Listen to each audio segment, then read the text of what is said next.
Ah, mga idol, may nagpagawa sa akin ng ACM. Pero ang design nito is parang kasi dito yan eh. Yan.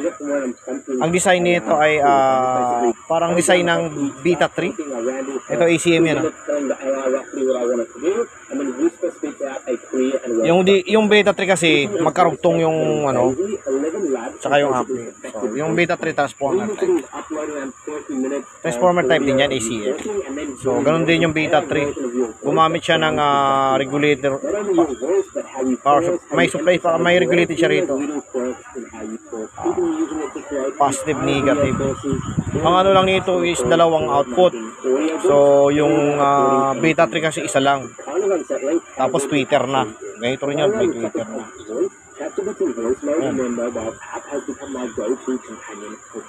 So ganyan din, may ilaw din to. Sunog yan mga idol yan, oh. Ang kaganda lang doon sa Beta 3 mga idol, yung pyesa niya, merong sa layout. Ito wala eh. Kaya pag nasunog to, kinopya ko lang yung disenyo nung sa positive. IRF P240 yan eh. 240 ba? 150.